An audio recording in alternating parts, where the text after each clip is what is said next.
Isso mesmo. Um e-mail interno obtido pela revista Oeste mostra que o juiz Leonardo Fernandes, subordinado direto de Moraes, pediu que todos os envolvidos na apuração enviassem seus vídeos para fechar a possibilidade de edição antes de disponibilizá-los nos processos. Mas o que isso significa? Será que provas foram manipuladas? Será que informações foram plantadas? Será que o maior tribunal do país forjou evidências para manter presos aqueles que desafiaram o sistema? As revelações são estarrecedoras e podem levar à anulação de todos os processos relacionados ao 8 de janeiro. A denúncia vem acompanhada de uma preocupação ainda maior. Segundo juristas, qualquer tipo de edição de provas pode significar falsificação documental. O advogado constitucionalista André Marsiglia foi taxativo ao afirmar: uma prova editada é uma prova criada. E se isso for comprovado, não estamos falando apenas de uma irregularidade administrativa, mas de um crime gravíssimo que pode levar a punições severas.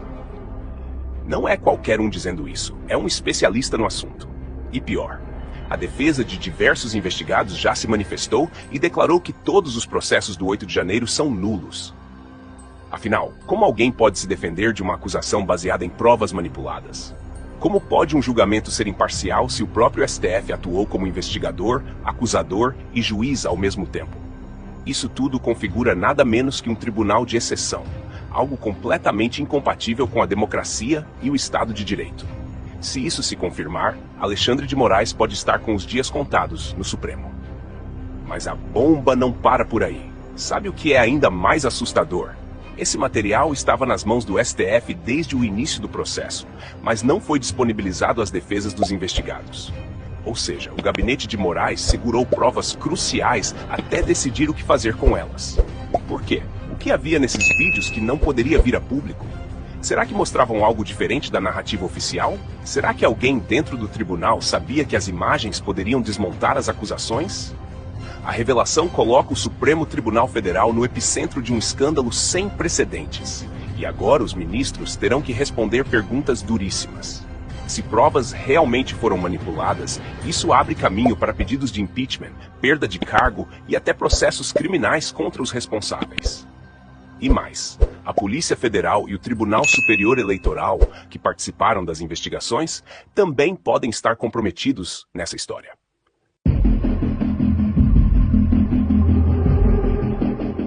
O que aconteceu com Felipe Martins é uma das maiores barbaridades já vistas na história recente do Brasil. Um ato de injustiça escancarada, uma perseguição sem precedentes que atenta diretamente contra os direitos humanos e o Estado de Direito. A revelação é estarrecedora. Alexandre de Moraes sabia exatamente onde Felipe Martins estava por meses. E mesmo assim, mandou prendê-lo com uma justificativa absurda e sem fundamento. Documentos sigilosos agora revelam que desde outubro de 2023, Moraes já monitorava a localização do ex-assessor internacional de Jair Bolsonaro.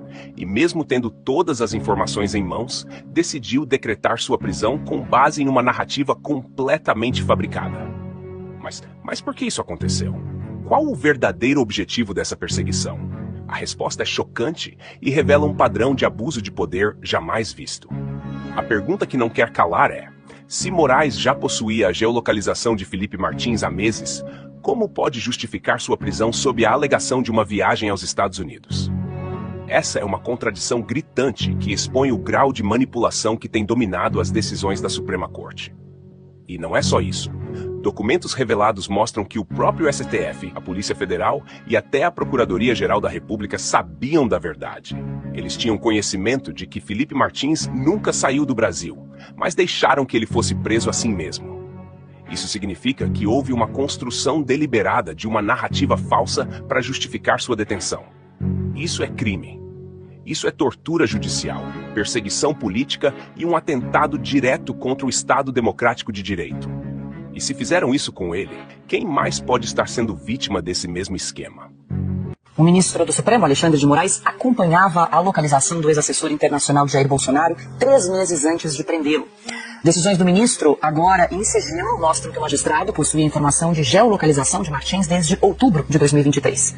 De acordo com a reportagem, em 24 de outubro daquele ano, Moraes expediu ofícios às operadoras de telefonia Vivo e TIM e também ao aplicativo de transporte Uber para obter o paradeiro de Martins. Procurado por Oeste, o gabinete do ministro não se manifestou sobre por que mandou prender o Felipe Martins com base na viagem aos Estados Unidos, se tinha desde outubro dados referentes à localização dele no Brasil havia 3 meses. O Christian disponibiliza os documentos, os despachos, as decisões do ministro, em que ele pede a quebra do sigilo ali telefônico do Felipe Martins do ano de 2022 e 2023. Ou seja, 2022 teria sido, o final ali, dezembro de 2022, teria sido a data que ele teria, em tese, viajado aos Estados Unidos. Mas como a gente acompanha pela documentação, o ministro já tinha tudo em mãos em relação aos deslocamentos de Felipe Martins. Agora fica claro, ainda mais claro, que o Alexandre de Moraes sabia onde o Felipe Martins estava. Ou seja, prendeu porque quis, não foi por causa da viagem. Augusto. Essa história do Felipe Martins é uma das, repito, mais torpes conhecidas no mundo e não tem fim. Bom, o ministro Alexandre de Moraes está mentindo. A justiça que ele representa está mentindo para manter ainda, sob meia liberdade, que é o que ele inventou, uma das invenções, ele continua usando tornozeleira. É inacreditável, ele não viajou. O que falta apresentar, como prova, não devia apresentar nenhuma. Quem tem, repito, quem tem de provar a culpa é o acusador. Ele apresentou todas as provas e, por escolher como advogado o nosso desembargador Sebastião Coelho, ele acrescentou mais um motivo para perseguições. Vão esclarecer o caso do nome falso, a viagem que ele aparece como Felipe. Alguém atuou, da Polícia Federal, provavelmente. E isso vai ser descoberto. Isso só perdeu completamente o juízo, e a vergonha. A própria PGR sabia da geolocalização do Felipe Martins, a Polícia Federal sabia, o Alexandre de Moraes sabia, todos eles sabiam que o Felipe não tinha saído do Brasil, como se ele tivesse cometido um crime, se ele tivesse saído, e mesmo assim ele foi preso. Isso atenta diretamente contra os direitos humanos globais. Aí já saiu da esfera da censura, vejam bem. Já é outro caminho contra os direitos humanos de uma maneira geral no mundo. Ou seja, o Alexandre de Moraes, ele fica abrindo leques e mais leques contra ele próprio. A denúncia já está sendo chamada por juristas de um dos atos mais torpes já registrados no país. Segundo especialistas, Moraes e seus aliados fabricaram uma justificativa para manter Felipe Martins atrás das grades, mesmo sabendo que ele era inocente. Isso vai muito além de censura. Isso fere direitos humanos básicos, e agora a repercussão pode ultrapassar as fronteiras do Brasil. A própria ONU e entidades internacionais de defesa dos direitos humanos podem ser acionadas para investigar esse abuso de poder sem precedentes. Afinal, se um cidadão pode ser preso com base em uma farsa judicial, então ninguém mais está seguro nesse país. A questão agora é: qual será a resposta da sociedade e das instituições diante dessa atrocidade? E mais importante, quem será o próximo alvo desse regime de terror togado? O cerco está se fechando e Alexandre de Moraes está cada vez mais cercado pelas próprias contradições. Até quando ele conseguirá sustentar essas decisões absurdas sem enfrentar as consequências? As denúncias já estão circulando e o clamor por justiça está crescendo a cada dia. Será que a sociedade aceitará calada esse tipo de abuso? Será que o Congresso ou mesmo tribunais internacionais irão agir? Uma coisa é certa, esse escândalo está longe de terminar e a pressão só tende a aumentar. O Brasil e o mundo estão de olho. O Brasil está diante de um momento decisivo. Se a denúncia for confirmada, isso pode levar à maior crise da história recente do judiciário. Afinal, se um ministro do STF está envolvido na adulteração de provas, como confiar no sistema de justiça? Como acreditar que julgamentos são justos e imparciais? O Congresso Nacional pode ser pressionado a agir, e a sociedade já começa a cobrar respostas. O que vai acontecer com Alexandre de Moraes? Ele será investigado?